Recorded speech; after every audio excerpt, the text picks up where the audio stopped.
How does that look? Like if you could make a pie chart out of that, how is your time distributed? What do you spend your time on in a typical week? So the best way to explain it is probably just to go through a normal week in working as a neurology trainee. So I would say my most frequent day is something called the ward day. So that's working on the ward, which is where all the patients have to stay for either treatment or investigations. So normally this starts with a morning meeting. So this is with all the nurses and the wider multidisciplinary team. So physiotherapists, speech and language therapists, etc. And we all sit together and we go through the highlights of the night, any deterioration or any problems during the night. And we also run through the kind of big picture plans for each patient. The next thing we do is something called the ward round. And this is a very historical thing. You go around in the team, usually myself. So I'm a registrar, so I'm kind of mid-senior level. And then the consultant is there, as well as the other junior doctors. So that's the senior house officer and the foundation doctor in the UK. Basically just doctors from all different levels of training.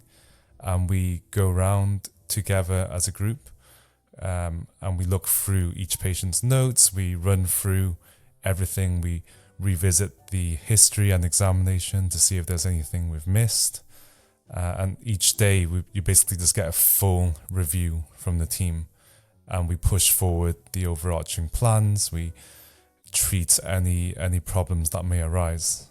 So that's the ward day. So after that ward round, that usually takes a few hours. The remainder of the day is carrying out those plans.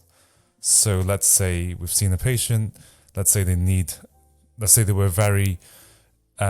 had a seizure overnight and now they're really drowsy. We'd be really concerned. So there's certain things we have to do. We need to take urgent blood tests. We need to take them urgently to the CT scanner for a head scan. We need to contact the family.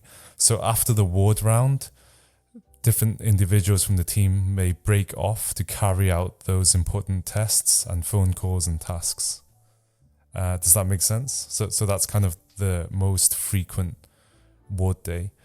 The other kind of day is when you're on call. So this means that depending on your specialty, you're in charge. You're basically the gatekeeper of that specialty.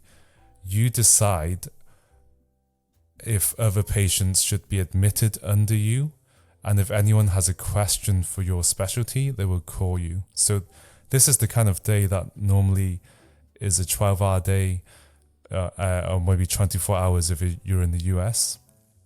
You get bombarded with phone calls from left, right and center, calls from the GP, calls from the emergency department, calls from other teams asking for your expertise, and different hospitals, different teams saying, oh, we've got a patient that we think should be admitted under you, so they should be on your ward.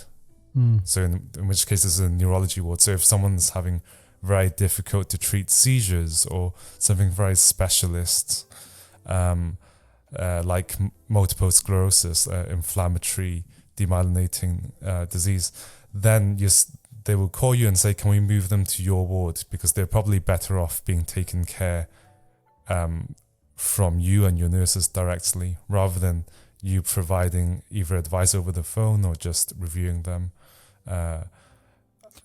after your ward round. Yeah. How does the giving advice look like? Like, does someone call you and it's just like, oh, I have this patient, then describes the patient and then you give advice? Like, what's the process basically there? Yes. So very much like the Calgary-Cambridge framework we talked about for history taking, there's also many frameworks for relaying information over the phone to another clinician. So one of them is called SOAP, or one is called SBAR. These are all acronyms, but essentially it's the situation, the background, the assessment, the recommendation. So they can describe the patient to you, tell you the background, tell you what they've done so far, and then recommendations, or in this case, they would ask for advice. Okay, we told you the story. This is what we've done. What do you think we should do next? How, like, that seems like it will take too long, or is that just like a very brief summary? Because it seems like, oh, I'll tell you about the history of a patient can take 3 hours. Yes. I mean, this is one of the limitations of language, I guess, or of human communication. We can only convey information so fast. And that's why there is this framework to maybe try and streamline this process. But you're right, it can take quite long. Some phone calls would be very quick. They'll be like, they can say, oh, this patient had a seizure. They've had a history of seizures. We really want to start them on the medication. We've done all the relevant investigations. What do you think we should start? So that's quite easy. I can just tell them.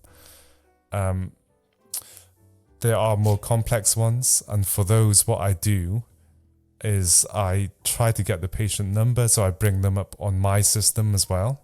And then as they're talking to me, I would try and read through the relevant patient details. And that really comes of experience.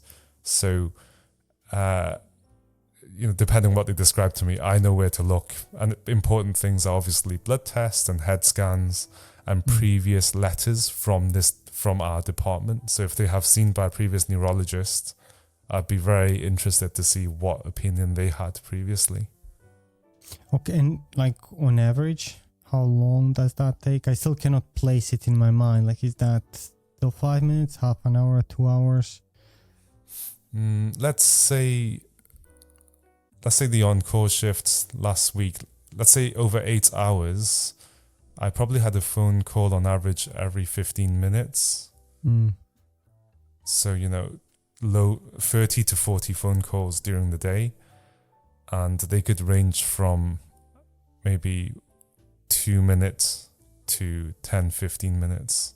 There's a big variation. And it also depends, there's so many small things. If a clinician is calling me and they ask, and they can't answer me, or they're saying things which I think are incorrect, or I don't think they're taking the history and examination to the depth that I want them to take, then that gets very tricky. I will have to ask them to either go back and check certain things, or if I'm really worried, I might have to go and review the patient myself.